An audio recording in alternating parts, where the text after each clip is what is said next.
Shalom, sahabat-sahabat Alkitab. Selamat berjumpa di akhir masa Advent ini menjelang hari Natal.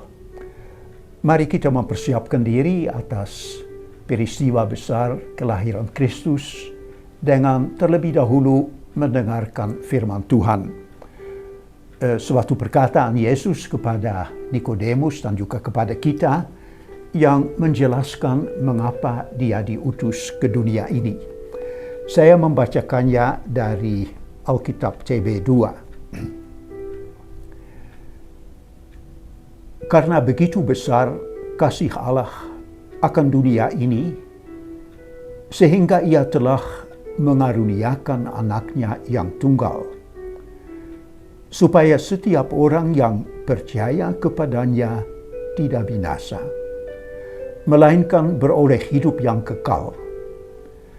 Sebab Allah mengutus anaknya ke dalam dunia, bukan untuk menghakimi dunia, melainkan untuk menyelamatkan dunia oleh Dia. Ya, sebentar lagi, besok lusa, kita akan merayakan Natal kelahiran Kristus. Kita bisa bertanya, apakah layak tahun ini kita merayakan Natal? Padahal di Bethlehem sendiri tahun ini hampir tidak bisa dirayakan karena perangnya. Atau mungkin kita berkata seperti seorang kenalan saya beberapa tahun lalu, saya tidak merayakan Natal sebab juga tidak merayakan HUT-ku sendiri. Seolah-olah kelahiran Kristus kurang lebih sama dengan kelahiran kita.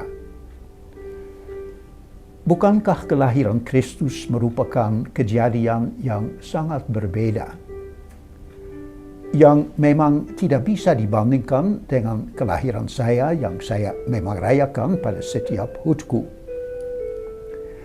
Perbedaannya begitu kentara dari kesaksian Alkitab. Dalam kelahiran Kristus tak cuma ditambah seorang manusia di dunia, tetapi firman kekal yang sejak semula bersama Allah menjadi manusia dan tinggal bersama kita, di tengah-tengah kita. Dan kita telah melihat kemuliaannya sebagai anak tunggal Bapa. Demikian kita baca dalam bab pertama Injil Yohanes. Atau dalam surat Ibrani, Allah, yaitu Allah yang telah menjadikan alam semesta melalui anaknya, kini mau berbicara kepada kita dengan perantaraan anaknya. Dan ditambah lagi, anak itu adalah cahaya kemuliaan Allah. Ya, cahaya kemuliaan Allah dan gambar keberadaan Allah yang sesungguhnya, gambar Allah. Kelahiran Kristus tidak mengenai seorang manusia tambahan yang baru mulai ada sejak ia dikandung dan dilahirkan seperti kita sendiri, tetapi dialah anak Allah yang kekal yang lahir menjadi manusia. Kita imani bahwa keberadaan Allah atau wujud Allah adalah kasih, seperti sering dikatakan dalam tulisan-tulisan Rasul Yohanes. Kasih yang tidak pernah tinggal dalam dirinya, yang bergerak keluar untuk mengasihi yang lain, mulai dari anaknya yang sejak semula ada bersama Allah. Dan kemudian Allah menciptakan langit dan bumi dan segala isinya dengan berfirman, artinya melalui firman-Nya, anaknya. Alasan dan tujuannya sama, untuk mengasihi, meluaskan hatinya kepada segala makhluk ciptaannya yang besar dan yang kecil. Ya, Allah adalah kasih yang berbagi kasih sayangnya kepada yang lain dengan anaknya dan melalui anaknya juga kepada seluruh ciptaan. Semua yang diadakannya hanya ada karena dikasihi olehnya. Saat ini ilmu pengetahuan yang sangat berkembang mengandaikan bahwa semesta alam beserta bumi dan segala isinya berkembang dalam suatu proses yang bermiliaran tahun yang lama, suatu proses evolusi. Apakah bertentangan dengan iman kita, dengan kesaksian Alkitab? Tidak, malahan sebaliknya. Dari situ kita semakin melihat betapa besarnya karya dan kasih Allah. Seluruh proses bermiliaran tahun itu kita imani sebagai karya ciptaan Allah. Melalui firman-Nya, anaknya yang terkasih, anaknya yang tunggal. Dengan firman-Nya, Allah hadir ketika jagat raya dan galaksi-galaksi meluas. Allah mengiringi terbentuknya matahari, bulan, dan bumi. Ia membidani kelahiran kehidupan, munculnya makhluk-makhluk yang berkeriapan di dalam laut, burung-burung yang berterbangan di udara, tanaman yang bertumbuh, dan juga binatang-binatang yang bergerak di daratan bumi, sampai datangnya juga manusia. Semuanya itu adalah karena difirmankan, karena dikehendaki, karena dikasihi oleh Allah. Kita tahu kita manusia dibuatnya lebih istimewa, dibuat serupa dan segambar dengan Dia. Mengapa? Supaya dapat saling mengenali dan saling mengasihi. Karena serupa dengan Allah, manusia dapat mengenali kasih Allah, menyambutnya, mengimaninya, dan bisa juga menjawabnya. Lagi pula diberi suatu kekuatan untuk meluaskan kasih Allah kepada semua makhluk ciptaannya di bumi. Untuk itu Allah telah memberi manusia kuasa, membagikan kuasanya sendiri, kuasa kasih-Nya kepada manusia. Dan Allah melihat bahwa semuanya itu baik, bahkan sangat baik.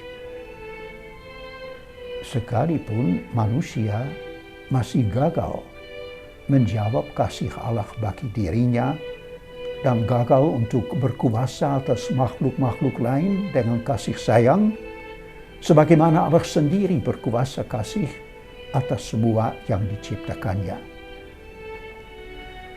Di mata manusia yang memenuhi bumi dengan kekerasan dan belum mengenali kedalaman kasih Allah, Allah sepertinya mesti memusnahkan bumi bersama manusia. Tetapi Allah sendiri berketetapan hati untuk terus menopang ciptaannya, tetap melihatnya sebagai karyanya yang baik dan berharga. Dan dalam kesabarannya juga merangkul kegagalan manusia. Kasih-Nya kekal. Ya, kasih Allah memang kekal. Allah tidak meninggalkan apapun yang dibuatnya, sekalipun manusia masih gagal melihat kebaikan dan harkat yang tetap ada di dalam ciptaan, dalam dirinya, dalam sesamanya, dalam gejolak hidupnya dan sejarahnya. Nabi-nabi yang diutus pun tidak berhasil mengubahnya, tidak berhasil untuk meningkatkan iman dan kasih manusia kepada Allah.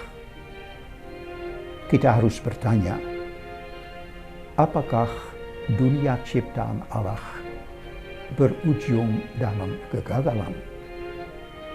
Akhirnya gagal? Tidak. Tidak, sebab ujungnya belum tiba.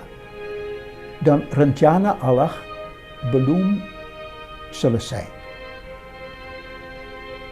Dalam kasih-Nya Allah telah menentukan kita, kata Rasul dalam Efesus 1, menentukan kita dari semula melalui Yesus Kristus untuk menjadi anak-anak-Nya.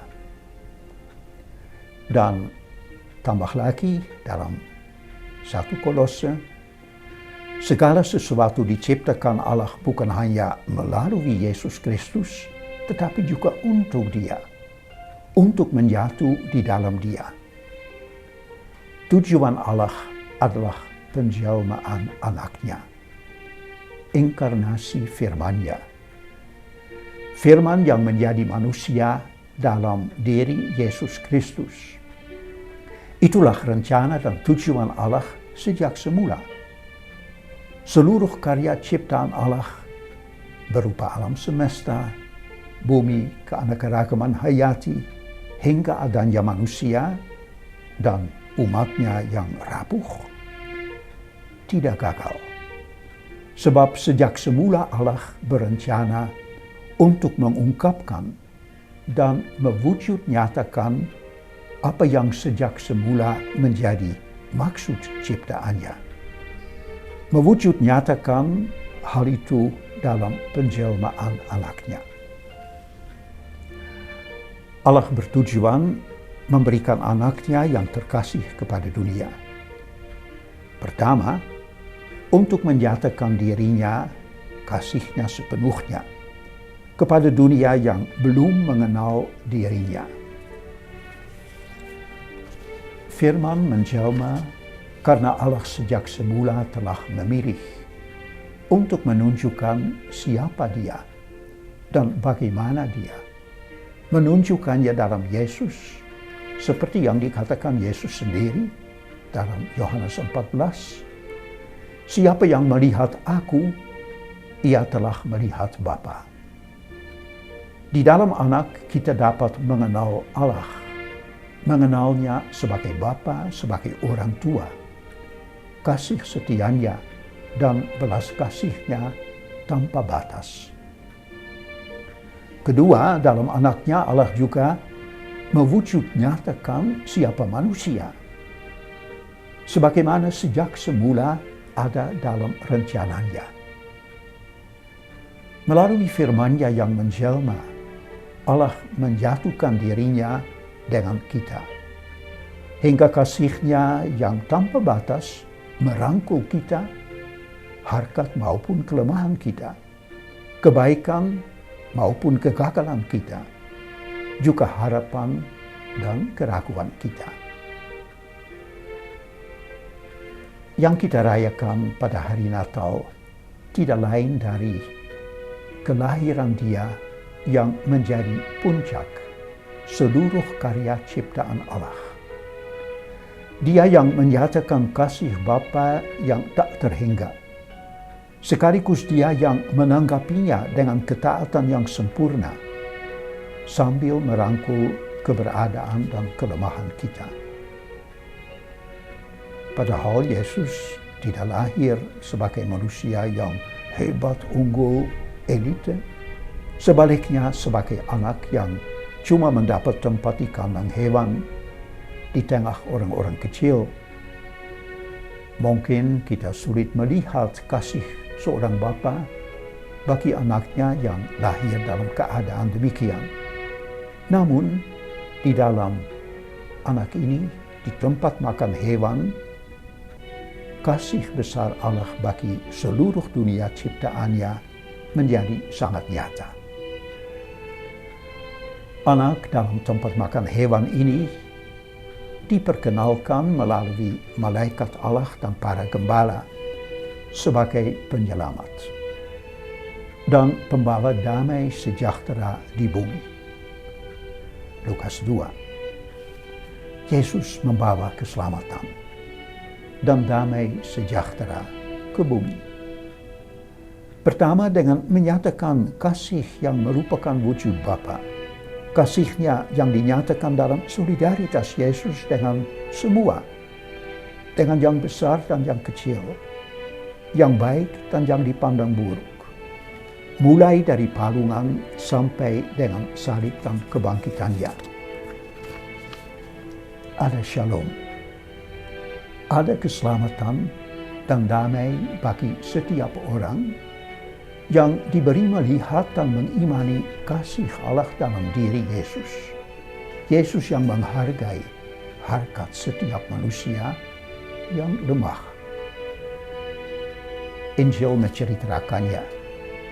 Yesus memperlihatkan belas kasih Bapa ketika ia mencari dan dicari pemungut cukai dan orang-orang berdosa, seperti Matius, Zakheus, Bartimeus, perempuan berdosa, orang-orang yang telah dicap sebagai manusia yang tanpa nilai, namun di mata Yesus tidak kehilangan harkat sebagai manusia.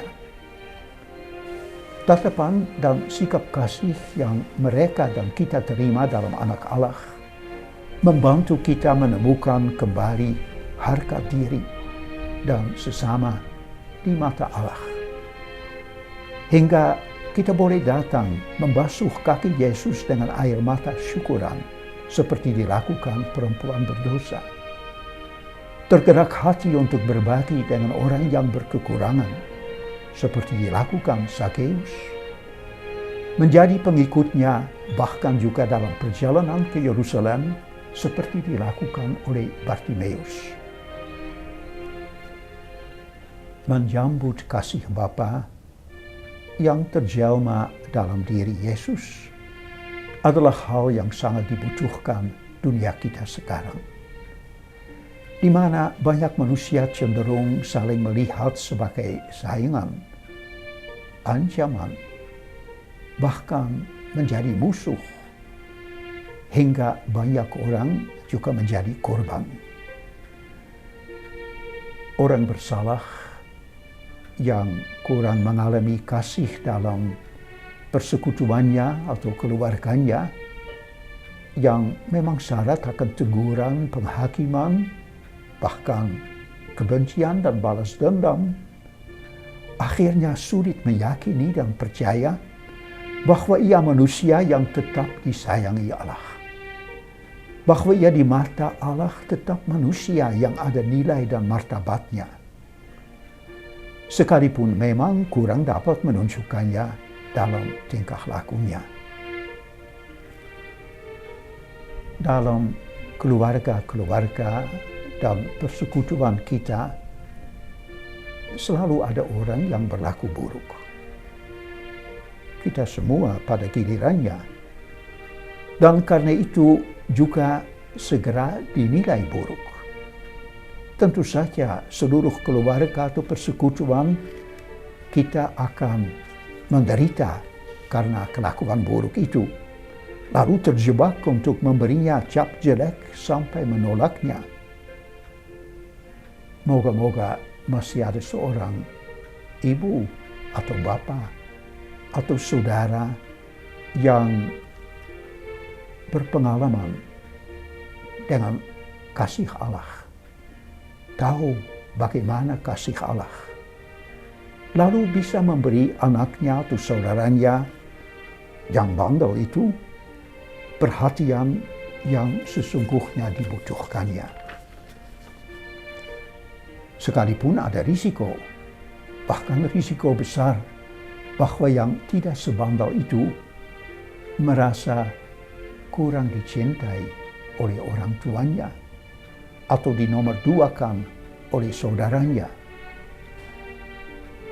Keluarga dan persekutuan kita mudah terlilit dalam lingkaran setan, saling kecewa, saling tuduh, hingga muncul kebencian. Apa yang masih dapat mendobrak lilitan setan seperti itu? Natal. Ya, Natal. Asal saja bukan pesta hiasan saja, dengan lampu-lampu berkedip yang menghilaukan mata hati kita. Natal adalah momen untuk mengheningkan cipta, untuk mengheningkan kelahiran anak yang memancarkan kasih besar Bapa untuk dunia ciptaannya. Bapa dan anak yang memandang kita, saya dan saudaraku, dengan mata yang tidak menghakimi dan menghukum, melainkan dengan sayang dan penghargaan. Dengan tetap melihat harkat yang ada dalam setiap sesama kita dan diri kita sendiri, sekalipun banyak yang belum bisa kita wujudkan. Bila kita sungguh yakin dan percaya akan kasih ilahi untuk kita yang menjadi tampak dalam peristiwa Natal, dalam anak Allah yang lahir di tengah kita, kasih itu akan juga memberdayakan kita untuk memandang yang lain dengan tatapan kasih seperti itu, melihat harkatnya sambil juga merangkul keterbatasannya. Disitulah terjadi keselamatan dalam keluarga-keluarga dan persekutuan kita. Terjadi perdamaian di antara kita. Muncul hidup sejati dan kekal yang Sang Kasih ingin memberikan kepada kita melalui anaknya. Satu pertanyaan lagi. Apakah keselamatan dan damai sejahtera itu diperuntukkan hanya untuk kita manusia? Atau juga untuk seluruh karya Allah? Bukankah segala sesuatu diciptakan karena dicinta oleh Allah, Sang Khalik, dan dipandang baik olehnya? Bukankah kelahiran anak di dalam kandang, dekat dengan ladang domba-domba, menegaskan dan menggambarkan kasih Allah juga untuk seluruh alam ciptaan? Bukankah firman Allah ketika menjadi daging, menjatu dengan daging segala makhluk, mengenakan daging seluruh ciptaan? Bukankah Yesus sendiri bicara tentang hubungan kebapaan Allah dengan burung-burung di udara, bahkan dengan burung pipit? Matius 6, Lukas 12. Bukankah Yesus mampu membaca pesan yang ada di dalam setiap makhluk? Seperti misalnya biji yang paling kecil yang ditaburkan di dalam tanah, tetapi yang mampu menyingkapkan rahasia kerajaan Allah. Yesus dapat membacanya. Bila kedekatan Kristus dan cinta Bapa untuk seluruh ciptaan meresapi iman kita dan meluaskan hati kita, perayaan Natal akan menjadi momen damai sejahtera juga bagi bumi. Natal yang kini sering cuma pesta konsumerisme akhir tahun, malahan puncak konsumsi kita, berubah menjadi masa yang menghormati dan merayakan keutuhan ciptaan Tuhan. Bila kita meyakini dan tersentuh cinta Allah akan seluruh karyanya, dan yang juga nyata dalam kelahiran dan jelajah Yesus di bumi Israel, maka si perampok sumber daya alam yang sering merasuki diri kita akan diubah menjadi manusia peduli. Manusia yang sayang dan yang melindungi alam ciptaan yang telah dibuat baik dan tetap baik di mata Allah. Bumi pun akan selamat dan bersama kita menuju bumi yang baru. Kemuliaan kepada Allah di tempat yang maha tinggi dan damai sejahtera di bumi di antara manusia yang berkenan kepadanya. Selamat merayakan besok lusa hari Natal. Amin.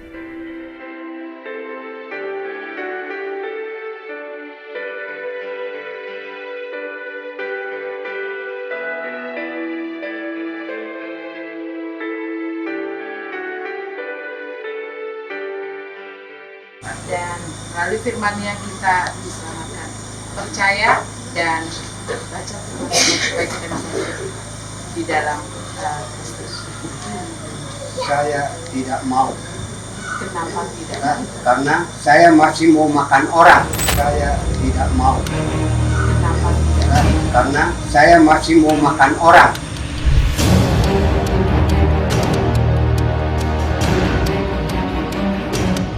Cara hidup manusia Asmat waktu itu kan ya tidak mengenal kasih. Istilahnya orang apa dalam keadaan primitif. Dari kampung yang satu serang kampung satu, kalau sudah bunuh berarti makan daging manusia sesamanya. Itu kehidupan manusia orang Asmat dulu. Dan budaya yang kami miliki waktu itu, orang tua-tua dulu kan, orang tua laki-laki itu siap untuk berperang. Tidak boleh kerja, yang kerja perempuan. Kalau ada orang yang tidak dikenal oleh mereka, itu anggap itu mangsanya untuk mereka bunuh dan makan.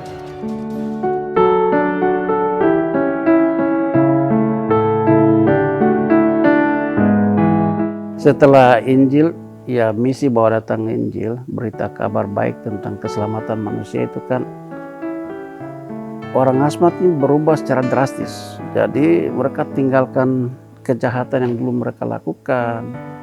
Semuanya berubah karena dengan kuasa Injil begitu kuat, akhirnya mereka lepaskan dan tinggalkan kebiasaan lama itu. Dan bapak-bapak yang datang, ibu-ibu yang datang untuk saya harus jangan membunuh, jangan makan orang.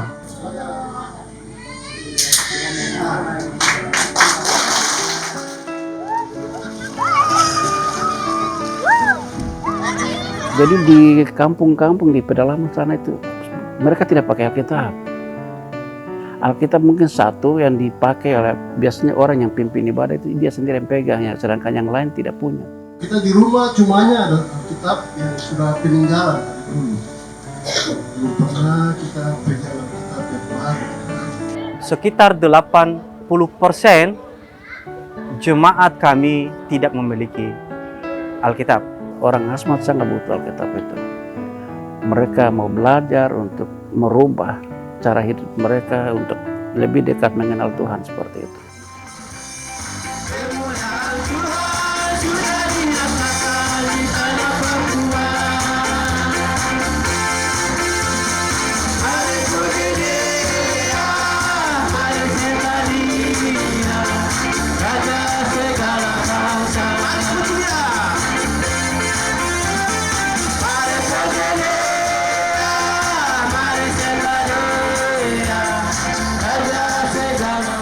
Komitmen, kepastian bahwa Bapak dan Mama akan mendidik adik-adik, anak-anak kita untuk mengenal firman Tuhan. Dengan adanya Alkitab ini, kami sangat berterima kasih kepada Lembaga Alkitab Indonesia Bakat Donatur, dan harapan kami dengan adanya Alkitab Jemaat ini lebih takut akan Tuhan, lebih dekat dengan Tuhan.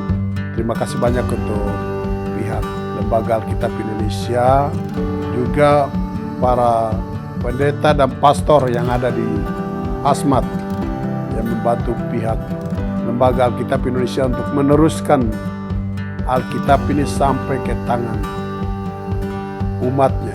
Kami mewakili teman-teman juga menyampaikan profisiat dan apresiasi yang tinggi kepada teman-teman dari Lembaga Alkitab Indonesia dan semua donatur yang telah berkontribusi sehingga tersedia 30-an ribu Alkitab. Natal dan Tahun Baru akan pakai Alkitab baru. Berikan kemuliaan buat Tuhan. Kami dari Distrik Akar Kabupaten Asmat sudah menerima Alkitab. Terima kasih. Terimalah salam khas dari Asmat, Dormomo,